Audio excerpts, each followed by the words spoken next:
তালের পিঠে খেতে কে না ভালোবাসে। তালের বড়া, তালের ফুলুরি বা তালের রস যেটাই বলো, খেতে কিন্তু খুবই ভালো লাগে। কিন্তু সবথেকে ঝামেলার বিষয় যেটা, সেটা হলো এই রসটাকে কালেক্ট করা কিংবা এই রসটা বের করা তাল থেকে। চলো দেখি কিভাবে আমি বের করি।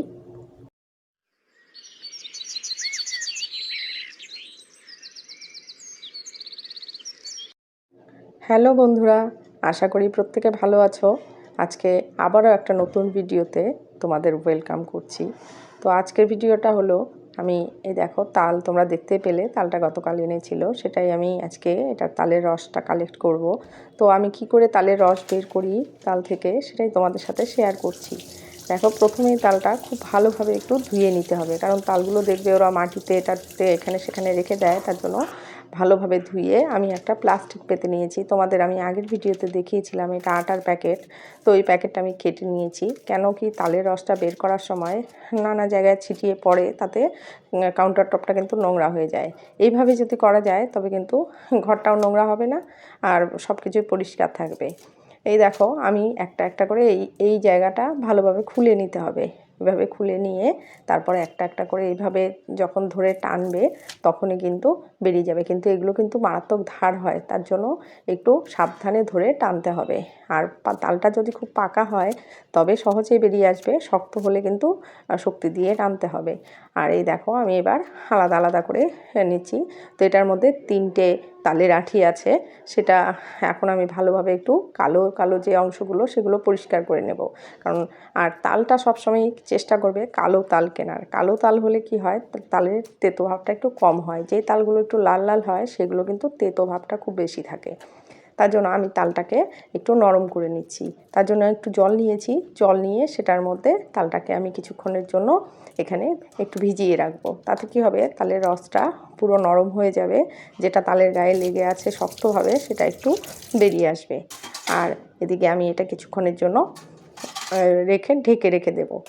আর তারপর আমি যখন এটা একটু নরম হয়ে যাবে তারপর আমি এটাকে কালেক্ট করব। আর এদিক দিয়ে এখন আমি এই দেখো এগুলো একটু পরিষ্কার করে নিচ্ছি। আর আমার যেহেতু আমি প্লাস্টিকটা পেতে নিয়েছি, তার জন্য কিন্তু আমার কাউন্টার টপটা একদমই নোংরা হয়নি।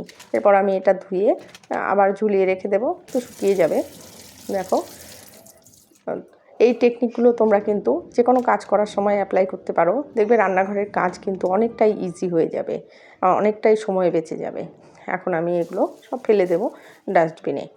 এরপর আমি দুপুরের পর আবার এটা দুপুরবেলা আমি করে রেখে তারপর স্নান টান করে এসে দুপুরের পর আমি এটা নিয়ে বসেছি। এটা আমি একটু নিচে ফ্লোরে নিয়ে বসেছি, কারণ এটা অনেকটাই আর কি শরীরে শক্তি দিয়েই করতে হয়। একদম তালের রসটা কালেক্ট করা যে খুব সহজ ব্যাপার তা কিন্তু না। হয়তো অনেকেই থাম্বনেইলে এখানে সেখানে অনেক কিছুই লিখছে 1 মিনিটে 1 সেকেন্ডে, কিন্তু তালের রসটা কিন্তু অত সহজে বের করা যায় না, সেটা আমরাও জানি। এটা কয়েক মিনিট সময় তো অবশ্যই লাগে, যে 2-3 মিনিটে এটা বের করা যায় না। কারণ যারা যারা তালের রস কালেক্ট করে তারা সবাই জানে সেটা। তো আমি এভাবে প্রথমে যেটুকু হাত দিয়ে করে বেরোবে সেটুকু আমি বের করে নিচ্ছি। আর বাকিটা আমি এই দেখো এরকম ধরনের যে থালাগুলো আমাদের হয়, যেগুলো ঝাঁঝরি থালা বলে, সেইগুলোর মধ্যে কিন্তু এইভাবে ঘষে নিলে সমস্ত রসটা বেরিয়ে যাবে। আবার অনেকে গ্রেটারে করে, তো আমি গ্রেটারে করিনি, কারণ গ্রেটারে করতে গেলে গ্রেটারটা ছোট জায়গা, সেখানে করতে অসুবিধা হয়। আবার অনেকে ঝুড়িতে করে, আমার ঝুড়িও আছে কিন্তু আমি ঝুড়িতেও করিনি। এরকম থালা যদি কারোর কাছে থাকে তবে সেটার মধ্যেই করতে পারো, দেখবে খুব সুন্দরভাবে তালের রসটা বেরিয়ে আসবে। আর যেহেতু তালটা নরম হয়ে গেছে, আমি একটু জল দিয়ে রেখেছিলাম তাই। আর তালটা যদি জল না দেওয়া হয়, অনেকে জল দেয় না, কিন্তু জলটা দেওয়াতে কি হয়, তালটা একটু নরম হয়ে যায়, তাতে হাতের শক্তিটা কম লাগে, কম ইজিলি সেটা রসটা বেরিয়ে আসে। এই টিপসটা তোমরা কিন্তু অবশ্যই ফলো করতে পারো। এরপর দেখো, আমি এটা রসটা কালেক্ট করে নিয়ে তারপর আমি এটা একটা ছাঁকনি দিয়ে একটু ছেঁকে নিচ্ছি। ছেঁকে বাকিটা দেখো আবারও রয়ে গেছে, এটা আমি ছেঁকে রেখে দিলাম। এরপর যেটা আরও রয়ে গেছে রসটা, সেটা আরেকটু ভিজিয়ে রেখে আবার একটু ঘষে নেব। তাতে কি হবে, যতটুকু রস থাকবে পুরোটাই বেরিয়ে যাবে, একদমই কোনো কিছুই এটার গায়ে আর লেগে থাকবে না। এটা যখন দেখবে ঘষতে ঘষতে একদম সাদা মতো হয়ে গেছে, অনেকটা রসটা আর হাতের মধ্যে লাগছে না, তখন সেগুলো সব ফেলে দেবে।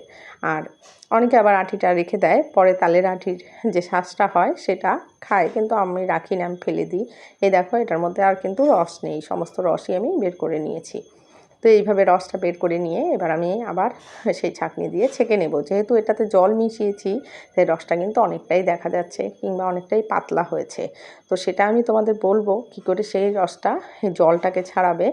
এবং এইভাবে শুধু অনেককেই আমি দেখেছি শুধু রসটা এইভাবে বের করে ছাঁকনি দিয়ে ছেঁকে তারপরে কিন্তু তারা ইউজ করে ফেলে, কিন্তু তাতে কিন্তু তালের তেতো ভাবটা দূর হয় না। এবং এই যে এই আঁশগুলো সম্পূর্ণ কিন্তু এই ছাঁকনিতে বেরিয়ে আসে না, কারণ তালের আঁশ খুব সূক্ষ্ম, সেগুলো কিন্তু তালের বড়ার মধ্যে হয়তো মুখে পড়ে। আমার বিয়ের পর আমার শ্বশুরবাড়িতে যখন আমি এসেছি তখন সেখানে আমার শাশুড়ি মাকে দেখেছি যে তালের রস নিয়ে এভাবে সোজা বসিয়ে দেয় জাল করতে। তখন সেখান থেকে যে ফেনাটা ওঠে সেটা ফেলে ফেলে তারপর সে তেতো ভাবটা দূর করে, কিন্তু সেই তেতোটা কিন্তু দূর হয় না। এই দেখো, এটা হলো একটা নতুন গামছা। এই গামছাটা আমার রান্নাঘরেই থাকে। এটা আমি রান্নাঘরের সমস্ত কাপড় যেসব কাপড়ে ছাকতে হয়, ছাকার জন্য যে ইউজ করার জন্য সেটার কাজে আমি এটা লাগাই। এটা একদমই নতুন গামছা। তো এটা অনেকেই সাদা কাপড়েও করতে পারো, সাদা যে থান কাপড়গুলো হয় সেগুলোতেও। তা আমি একটা গামছা কিনে নিয়েছি, এটা আমি সবসময় রেখে দিই, এটা নানা রকম কাজে আমার লাগে।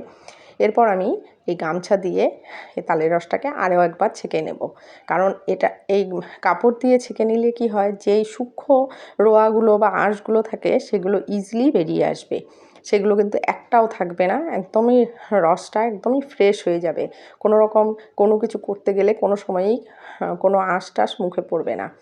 তো আমি তারপর আমার শাশুড়ি মা যখন তালের বড়া বানালো তখন দেখলাম সেটার মধ্যে আঁশ আছে। তারপর মুখে লাগলো আর তেতো, আমি একদমই খেতে পারিনি।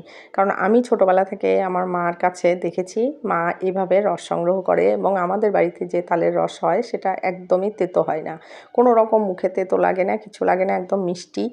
আমাদের বাড়িতে এক কাকু আসতো, সে কাকু একদিন বলেছিল যে তালের রস নাকি খুব স্বাদ খেতে, কিন্তু কোথায়, আমি তো দেখলাম উনি কী করেছে, বাজার থেকে এক তাল কিনে এনে খেতে খেতে এসেছে চুষে চুষে, বাড়ির কাছে এসে ফেলে দিয়েছে।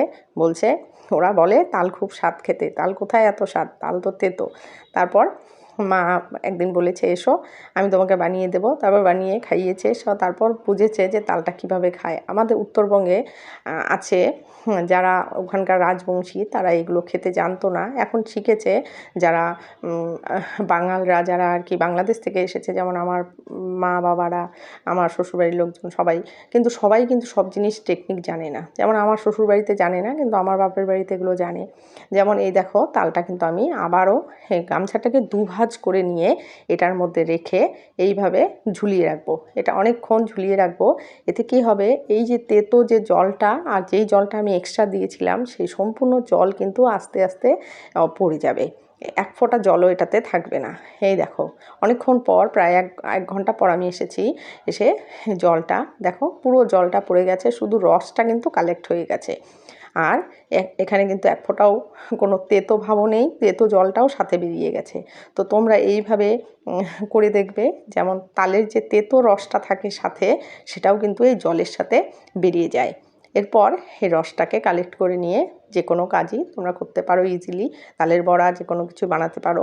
আর রসটা কিন্তু এক ফোঁটাও নষ্ট হবে না, কোনো কিছুই কোনো দিক দিয়ে নষ্ট হবে না। দেখো আমি যেভাবে দেখালাম তোমাদের, তোমরা যদি এইভাবে করো তালের রস ইজিলি নিতে পারবে এবং তেতো ভাবটাও দূর করতে পারবে। তো আশা করি আজকের ভিডিওটা তোমাদের ভালো লাগবে। যদি ভালো লাগে তবে অবশ্যই লাইক করো, আর পরবর্তীতে তালের রস দিয়ে তোমরা কী কী রেসিপি দেখতে চাও সেটাও জানিও। তো আমি এটা দিয়ে দেখো এই যে তালের রস করেছিলাম। আর তেতো ভাবটা যদি থাকে না, তবে তালের রসটা জাল করার সময় তালের রসে যদি দুধ মেশানো হয় সাথে সাথে কেটে যায়, একদম কেমন যেন একটা হয়ে যায়। কিন্তু দেখো আমার তালের রসটা কিন্তু একটুও কাটেনি, এবং কোনো কিছুতে কোনো অসুবিধা হবে না, এই তেতো ভাবটার জন্যই ওটা হয়। তো আশা করি আজকের ভিডিওটা ভালো লেগেছে। আবার দেখা হবে পরবর্তীতে আরও একটা নতুন ভিডিওর সাথে। যদি ভালো লাগে অবশ্যই লাইক করো, আর চ্যানেলটা সাবস্ক্রাইব করতে একদম ভুলো না। তবে এখন আমি তালের বড়া বানিয়ে এক কাপ চায়ের সাথে খেয়ে নিই। আজ তবে আসি, টাটা।